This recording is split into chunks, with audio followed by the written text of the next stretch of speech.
Olá, meus amigos, como estão? Tudo bem? Para quem não me conhece, meu nome é Diego Paiano, eu sou um dos facilitadores da primeira turma do ESD, da Fraternidade Espírita Candeia de Maria. Estamos agora no nosso penúltimo módulo do nosso tomo 2, né, da nossa apostila, e entramos, né, na última aula no módulo 17, que é a perfeição moral, que foi com a Neide, né, que era sobre os caracteres da perfeição moral. Hoje a aula, então, seria o roteiro 2, conhecimento de si mesmo. Né? Pessoalmente, né, é uma das aulas que eu achei mais interessante assim, da apostila, porque fala um pouquinho da parte prática, né, de como é que a gente vai se melhorar, né, que formas que a gente tem, que a gente pode buscar para nos tornarmos melhores, né. Então, sobre a aula aqui, né, vamos falar um pouquinho do objetivo específico. Então, seria fazer uma reflexão a respeito da importância do conhecimento de si mesmo. Né? Qual é essa grande importância da gente se conhecer? Conhecer as nossas dificuldades, os nossos erros do dia a dia, as nossas, né, virtudes também. Então, qual que é a grande importância dessa reflexão? Então, isso é interessante cada um ir pensando ao longo da aula, né? Então vamos começar então nos subsídios, né? Quem quiser acompanhar na apostila ou quiser acompanhar pela tela aqui, vamos lá. Allan Kardec pergunta aos espíritos superiores qual o meio prático mais eficaz que tem o homem de se melhorar nesta vida e de resistir à atração do mal. Um sábio da antiguidade vô-lo disse: conhece-te a ti mesmo. À vista da dificuldade de cada um conhecer-se a si mesmo, o codificador indaga a respeito do meio de consegui-lo, obtendo a seguinte resposta assinado pelo Espírito Santo Agostinho: fazei o que eu fazia quando vivi na terra. Ao fim do dia, interrogava a minha consciência, passava revista ao que fizera e perguntava a mim mesmo se não faltara a algum dever, se ninguém tivera motivo para de mim se queixar. Foi assim que cheguei a me conhecer e a ver o que em mim precisava de reforma. Então, todos os dias, ele, à noite, se interrogava a sua consciência, revia os seus atos, né? O que ele errou, o que ele deixou de fazer, o que ele fez de mal, e se autoexaminava. Aquele que todas as noites evocasse todas as ações que praticara durante o dia e inquirisse de si mesmo o bem ou o mal que houvera feito, rogando a Deus e ao seu anjo de guarda, espírito protetor, que o esclarecessem, grande força adquiriria para se aperfeiçoar, porque, crede-me, Deus o assistiria. Então, que fala aqui que se a gente fizesse isso todas as noites, né, pedindo auxílio a Deus e ao anjo da guarda, que o esclareça, né, o auxilie a ver seus erros, grande força iria adquirir para se aperfeiçoar, porque Deus iria assistir. Né? Então, se a gente pedir esse auxílio, rever os nossos erros todos os dias, né, seja à noite, seja em outro horário, a gente vai conseguir ajuda, com certeza, né, de Deus, né, dos espíritos amigos, do nosso espírito protetor, nosso anjo da guarda. Dirigi, pois, a vós mesmos perguntas, interrogai-vos sobre o que tendes feito e com que objetivo procedestes em tal ou tal circunstância, sobre se fizeste alguma coisa que, feita por outrem, censuraríeis, sobre se obrastes alguma ação que não ousaríeis confessar. Então aqui, né, o que ele fala? Para a gente se interrogar com o objetivo,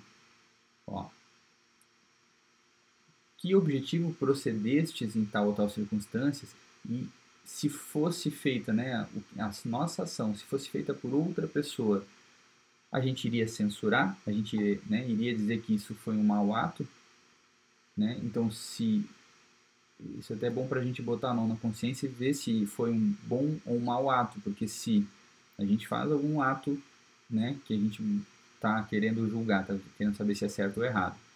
Se a gente pensar, e se outra pessoa fizesse? Se a outra pessoa fizer e a gente fosse reprovar isso, então quer dizer que a nossa ação também deveria ser reprovada.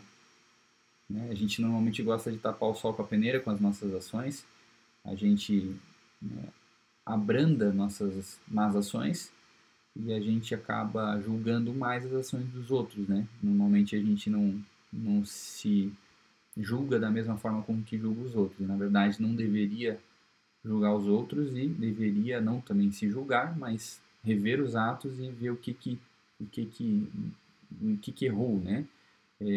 Não julgar a si, mas julgar o ato, né? Isso até Jesus fez, né? Naquela passagem com a mulher adúltera, né? Depois que ele falou, né, que eles estavam apedrejando ela, né? Quem nunca pecou que atire a primeira pedra, e daí, enfim, todos saíram.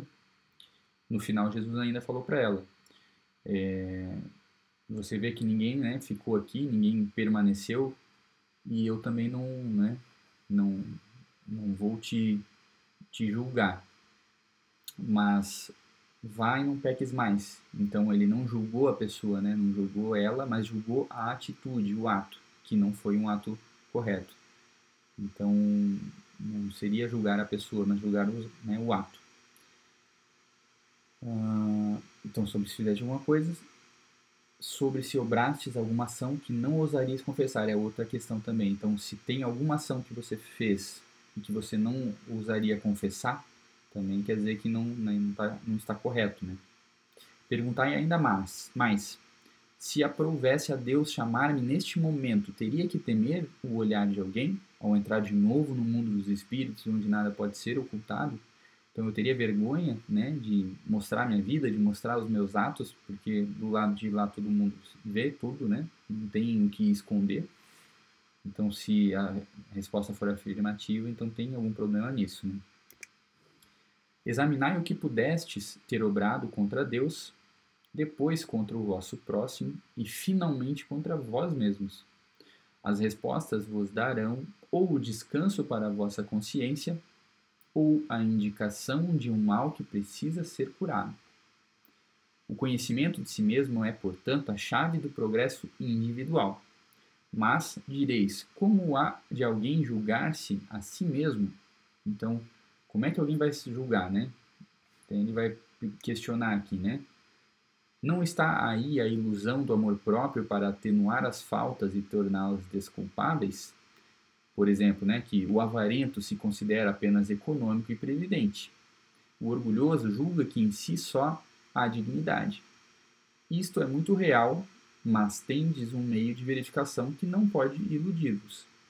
Então aqui ele fala, né, é um questionamento bem plausível, né? A gente não vai tapar o sol com a peneira, né? O avarento se considerar econômico, ou o orgulhoso julgar que só há dignidade. Então como é que é o que ele fala aqui, né?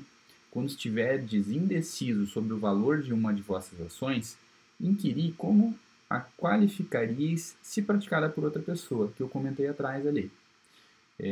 Então, essa ação, se fosse outra pessoa que cometesse, você iria aprovar ou reprovar, né? Seria um ato correto ou incorreto. Então, às vezes, fica mais fácil de você avaliar o seu próprio ato. Se a censurais noutrem, não na podereis ter por legítima quando fordes o seu autor, pois que Deus não usa de duas medidas na aplicação de sua justiça, né? A justiça é para todos de forma igual. A lei de Deus é perfeita, né? E a justiça também. Procurai também saber o que dela pensam os vossos semelhantes e não desprezeis a opinião de vossos inimigos. Olha que importante essa passagem aqui, gente. Porquanto esses nenhum interesse têm em mascarar a verdade, e Deus muitas vezes os coloca ao vosso lado como um espelho, a fim de que sejais advertidos com mais franqueza do que faria um amigo. Então, se a gente for levar para a nossa vida, as amizades, às vezes os amigos tem receio de machucar ao outro e às vezes falta com a verdade. O ideal é que falasse sempre a verdade, né? Porque isso auxiliaria, só que as verdades, né, podem doer às vezes. E aí essa questão aqui que fala dos vossos inimigos, o inimigo, né, ou alguém que não tem muita empatia, simpatia pela, né, por você, ele não vai querer mascarar a verdade, ele vai, né, enfim, não vai querer diminuir ou abafar essa verdade. Então ele vai falar e ele serve como fala aqui, um espelho. Ele vai falar e vai ter toda a franqueza do que tiver que falar sobre qualquer, né, defeito que a gente tenha, qualquer atitude ruim que a gente tenha feito. Perscrute, conseguintemente, a sua consciência, aquele que se sinta possuído de desejo sério de melhorar-se, a fim de extirpar de si os maus pendores, como do seu jardim arranca as ervas daninhas. Dê balanço no seu dia moral para, a exemplo do comerciante, avaliar suas perdas e seus lucros, e eu vos asseguro que a conta destes será mais avultada que daquelas. Se puder dizer que foi bom o seu dia, poderá dormir em paz e aguardar sem receio o despertar na outra vida. Então aqui comenta, né, que a gente consiga, como se fosse um jardineiro, arrancando as ervas daninhas. Então, se melhorando, vendo as atitudes ruins para poder você extirpar essas atitudes ruins, né? Não cometer elas novamente. E então seria como esse exemplo também do comerciante que você faz um balanço, né, no final do dia das boas e más ações. As boas, né, multiplicando elas e as más tentando reduzir aos poucos. Mas cada um no seu passo, né, cada um na sua velocidade. Mas sem fazer isso, fica difícil para a gente se melhorar, né? A gente acaba ligando o piloto automático e não revê essas ações. E então é um exercício muito importante, muito, muito bacana, que a gente tem a oportunidade de repente já começar hoje à noite, né? Formulai, pois, de vós para convosco, questões nítidas e precisas, e não temais multiplicá-las. Justo é que se gastem alguns minutos para conquistar uma felicidade eterna. Não trabalhais todos os dias com o fito de juntar haveres que vos garantam repouso na velhice? Né? A gente não trabalha todo dia com bastante, né, suor, com bastante garra, para que no final a gente consiga, né, ter um repouso, né, tranquilo. Então aqui comenta, né, para a gente gastar minutos para conquistar a felicidade eterna, gastar minutos para a gente rever as nossas ações e nos melhorarmos. Não constitui esse repouso o objeto de todos os vossos desejos, a fim de que vos faça suportar fadigas e privações temporárias? Então a gente não se esforça tanto, tem fadigas, privações, cansaço no nosso dia a dia? Pois bem, que é esse descanso de alguns dias, turbado sempre pelas enfermidades do corpo, em comparação com o que espera o homem de bem? Então, em comparação com o que espera, né, o homem de bem que vai se melhorando. Com este objetivo é que ditamos o Livro dos Espíritos. Comentando a resposta dada por Santo Agostinho, Kardec assinava. Então, aqui o que a Kardec comenta, né? Muitas faltas que cometemos nos passam despercebidas. Se, efetivamente, seguindo o conselho de Santo Agostinho, interrogássemos mais a miúde a nossa consciência, veríamos quantas vezes falimos sem que suspeitemos. Olha só que importante. Unicamente por não perscrutarmos a natureza e o móvel dos nossos atos. A forma interrogativa tem alguma coisa de mais preciso do que qualquer máxima que muitas vezes deixamos de aplicar a nós mesmos. Aquela exige respostas categóricas, por um sim ou não, que não abrem lugar para qualquer alternativa e que são outros tantos argumentos pessoais. E pela soma que derem as respostas, poderemos computar a soma de bem ou de mal que existe em nós. Então, a tendência e a ideia é que cada vez a gente compute mais boas ações e menos más ações. Assim, consoante deflui desses ensinamentos, é o conhecimento de si mesmo o primeiro passo para que o espírito possa atingir a perfeição moral. Então, temos que conhecer nós mesmos para que a gente né, possa adquirir e atingir, né, essa perfeição moral. O processo de renovação para o bem é longo, pois que depende do esforço de vontade de cada um no sentido da sua autoeducação, mais inevitável de acordo com a lei do progresso a que todos os seres estão submetidos. Então, é um caminho longo, depende de esforço, depende de autoeducação, depende de disciplina, e a gente normalmente não tem, né? Não é muito comum, e a gente então, qual vai ser o nosso grande mérito? A gente construir isso, né? Construir, né? Praticar, ter essa disciplina, e aí fazer esse conhecimento, esse autoconhecimento, para que a gente consiga de fato nos melhorar na prática, né? Não adianta só ficar estudando, só ficar lendo e não praticar. Então aí é um belo exercício para a gente poder fazer isso, botar em prática, né? Com efeito, sendo a alma ou espírito criação divina, as suas diversas reencarnações têm por objetivo a manifestação cada vez mais grandiosa do que nela há de divino. Então, cada vez mais grandiosa essa manifestação do que é de divino na nossa alma. O aumento do domínio que está destinado a exercer dentro e fora de si, por meio de seus sentidos e energias latentes. Pode alcançar-se esse resultado por processos diferentes, pela ciência ou pela meditação, pelo trabalho ou pelo exercício moral.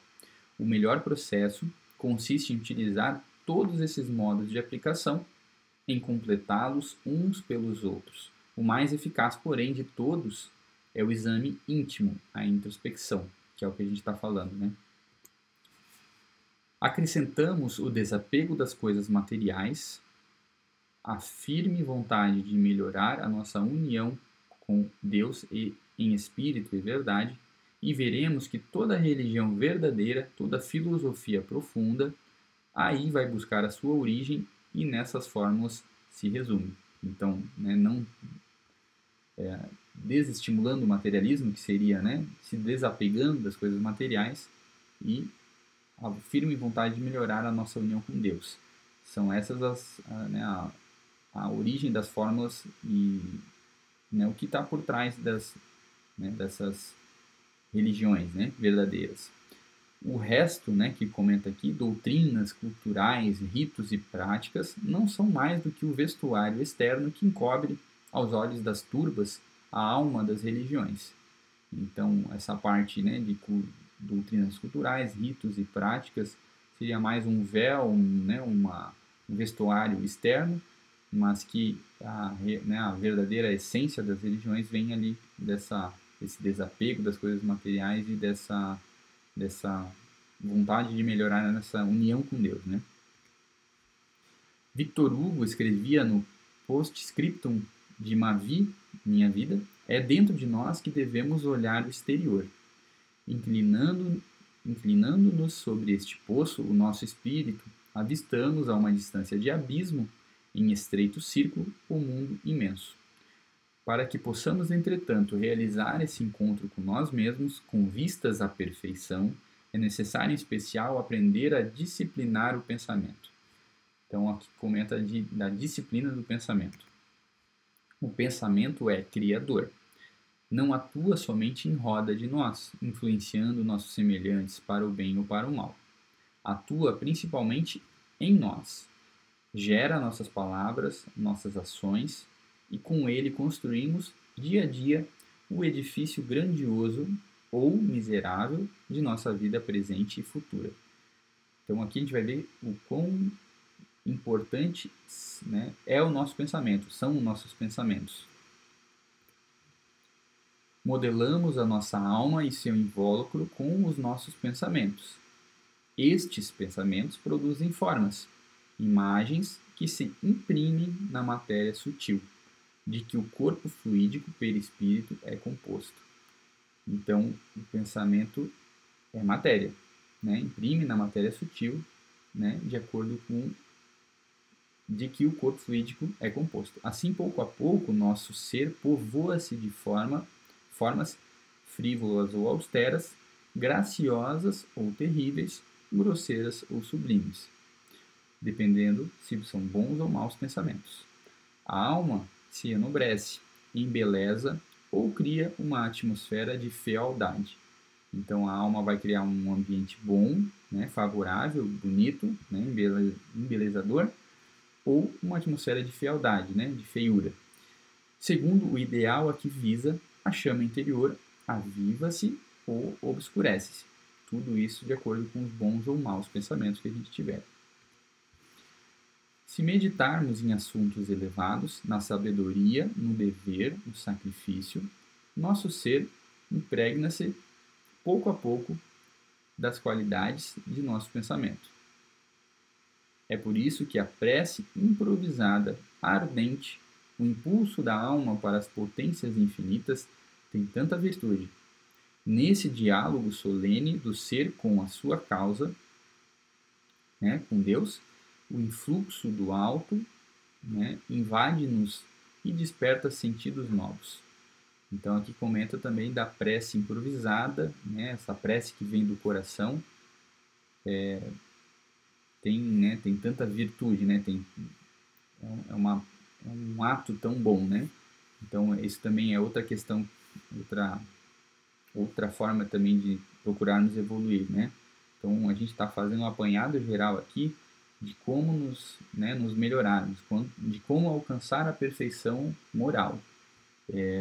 Então a gente está estudando para, né, entender melhor a parte intelectual, e aqui são grandes exercícios para a gente melhorar a nossa evolução moral. Então, meditação, prece improvisada, né, não a prece dos lábios, aquela prece decorada, a prece improvisada que vem, né, do coração, o autoconhecimento, né, esse exercício diário. Então ele está dando várias fórmulas para que nos melhoremos. Por outro lado, o estudo silencioso e recolhido, que é o que a gente faz também, né, aqui, mas aquele estudo também, né, de cada um sozinho, é sempre fecundo para o desenvolvimento do pensamento. É no silêncio que se elaboram as obras fortes. A palavra é brilhante, mas degenera demasiadas vezes em conversas estéreis, às vezes maléficas. Com isso, o pensamento se enfraquece e a alma esvazia-se. Ao passo que na meditação o espírito se concentra, volta-se para o lado grave e solene das coisas, a luz do mundo espiritual banha-o com suas ondas. Assim, não há progresso possível sem observação atenta de nós mesmos. É necessário vigiar todos os nossos atos impulsivos para chegarmos a saber em que sentido devemos dirigir nossos esforços para nos aperfeiçoarmos. Cabe-nos exercitar a disciplina do pensamento. Querer é poder, o poder da vontade é ilimitado. Então a gente precisa ter disciplina no nosso pensamento, né? E querer é poder. A gente vai ver mais à frente ali sobre o querer, né? Porque muitas vezes a gente diz que quer alguma coisa, mas às vezes não é um querer verdadeiro. Às vezes é um querer só da boca para fora, né? Às vezes você quer estudar mais, você quer fazer, enfim, né, diversas coisas na vida que a gente diz que quer, e na verdade, quando talvez o que não se concretiza, o que a gente quer, a gente ainda fica satisfeito, vamos dizer assim. A gente vai ver mais à frente ali, né, que esse querer, né, dos lados somente, né, não vai resolver nada, né? A gente precisa querer de fato, né? Querer ter uma vontade de dentro, né? Do coração, porque essa vontade, né? Aí essa sim vai conseguir a gente poder nos transformar, sabe? De si mesmo, de seus recursos latentes, sente crescerem suas forças na razão dos esforços. Sabe que tudo o que de bem e bom desejar há, de mais cedo ou mais tarde, realizar-se inevitavelmente, ou na atualidade, ou na série das suas existências, quando seu pensamento se puser de acordo com a lei divina. Então, né, o homem que é consciente de si mesmo sabe né, que tudo que fizer de bem, ou desejar de bem, né, para o próximo, né, inevitavelmente vai acontecer ou nessa vida ou, né, em próximas existências, quando o seu pensamento estiver em comunhão com Deus, né, estiver os seus atos de acordo com a justiça de Deus, né, com a lei de Deus. E é nisso que se verifica a palavra celeste: a fé transporta montanhas. Daí os espíritos instrutores da codificação espírita terem assinalado que o homem poderia, pelo esforço da sua vontade, vencer as suas más inclinações, acrescentando que há pessoas que dizem: quero, mas a vontade só lhes está nos lábios. Querem, porém muito satisfeitas, ficam que não seja como querem. Então o que a gente vê aqui, gente? Que, né, quando o homem tem, né, realmente vontade, né, com o esforço da sua vontade, ele consegue vencer as suas dificuldades, as suas más inclinações, né, as coisas que ele precisa se melhorar. E o problema é que a maioria desse querer que a gente quer, né, só está nos lábios, então a gente não quer realmente, né? Aquela história que até comentei antes, né? Que às vezes você quer alguma coisa, diz que quer, mas é só da boca para fora. Não é um desejo ardente que você tem em si. Né? Então, o que é que você tem muito desejo, que tem muita vontade, você vai conseguir fazer essas mudanças. Quando o homem crê que não se pode vencer as suas paixões, é que seu espírito se compraz nelas, em consequência da sua inferioridade. Então, quando a gente, né, o espírito está, né, enfim, todos nós não somos perfeitos ainda, né? Mas quando a gente crê que não pode vencer as nossas dificuldades, essas paixões, né, esses defeitos que nós temos, ele se compraz, então se compraz nessas paixões, né? E o que acontece? Compreende a sua natureza espiritual aquele que procura reprimir essas paixões, reprimir, modificar essas, essas más atitudes. Vencê-las é para ele uma vitória do espírito sobre a matéria. Então, né, o espírito que está ainda não num grau elevado, ainda está, né, num estado inferior, ele acaba se comprazendo, né, acaba até se satisfazendo e não, né, e dizer que não consegue se melhorar, não consegue modificar, né, e o que é o ideal, o que é o correto? A gente, para poder evoluir, é entender que a gente deve reprimir, né, compreender a sua natureza e procurar reprimir essas más tendências. A felicidade não está nas coisas externas nem nos acasos do exterior, mas somente em nós mesmos, na vida interna que soubermos criar. Que importa que o céu esteja escuro por cima de nossas cabeças e os homens sejam ruins em volta de nós, se tivermos a luz na fronte, a alegria do bem e a liberdade moral no coração? Né, é um exemplo bem extremo, né, mas Jesus Cristo, né, vamos tomar o exemplo dele. Né, tinha tudo isso, né, praticamente, não é a perfeição absoluta de Deus, mas é o nosso maior exemplo, né, de perfeição moral que já passou na Terra, né. Então ele carregava com ele todas essas qualidades, né? Alegria do bem, liberdade moral no coração. Então o que importava se ele estava vivendo, né, num lugar cheio de dificuldades, de sofrimentos, né? Na verdade ele virava uma luz para todos, né? Por quem ele passava por perto, né? Não só por perto, mas, né, esse conhecimento, todo esse exemplo que ele nos deu, ecoa, né, no mundo, né, na história até hoje, né? E isso é muito legal porque a gente tem em quem se espelhar e, né, se a gente tentar procurar viver o mais próximo, né, das leis de Deus, que é como Jesus viveu, cada vez mais a gente vai se desprendendo dessas más tendências, né? Se, porém, eu tiver vergonha de mim mesmo, se o mal tiver invadido o meu pensamento, se o crime e a traição habitarem em mim, todos os favores e todas as felicidades da terra não me restituirão a paz silenciosa e a alegria da consciência.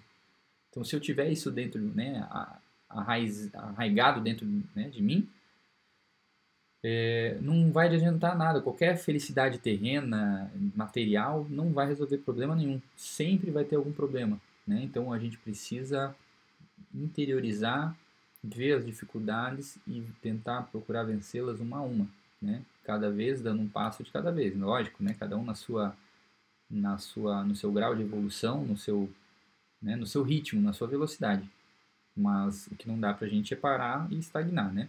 Então aqui, né, nessa aula principalmente, a gente está vendo uns bons exemplos na prática de como a gente pode mudar. É preciso, portanto, como diz Santo Agostinho, passar revista às nossas ações, a fim de identificar os males que precisem ser curados, uma vez que o conhecimento de si mesmo é a chave do progresso individual.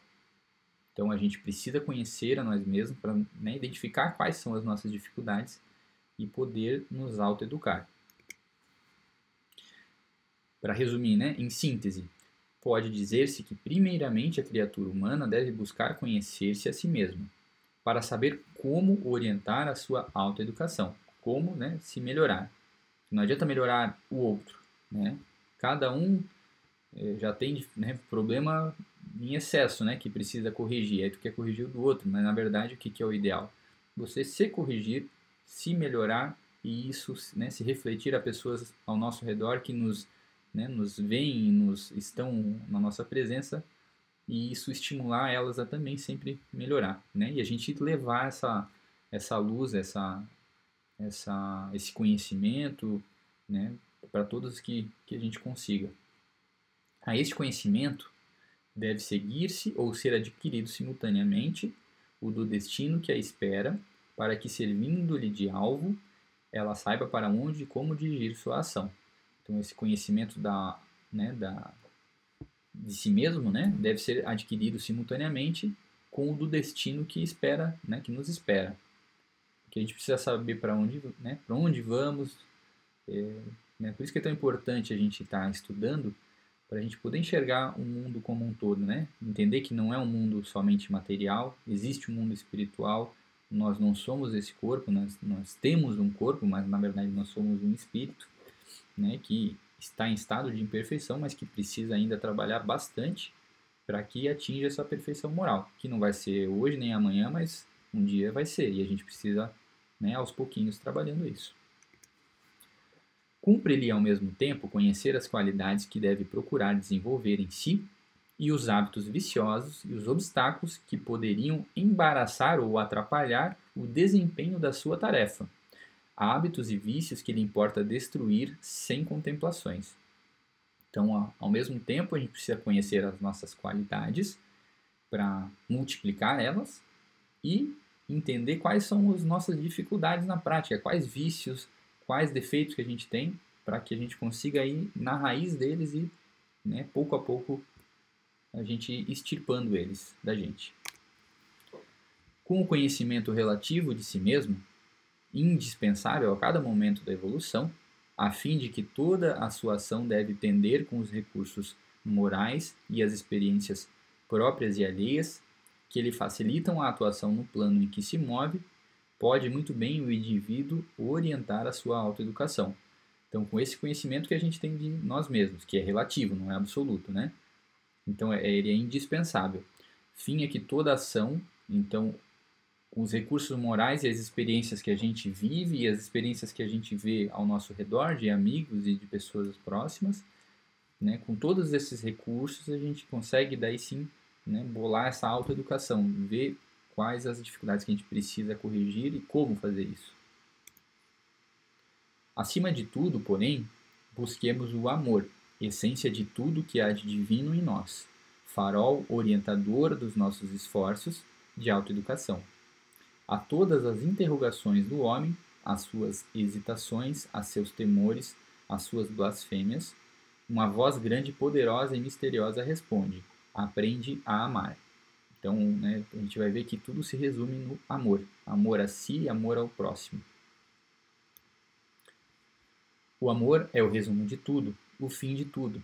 Dessa maneira, estende-se e desdobra-se sem cessar sobre o universo a imensa rede de amor tecida de luz e ouro. Amar é o segredo da felicidade. Com uma só palavra, o amor resolve todos os problemas, dissipa todas as obscuridades. O amor salvará o mundo. Seu calor fará derreter os gelos da dúvida, do egoísmo, do ódio. Enternecerá os corações mais duros, mais refratários.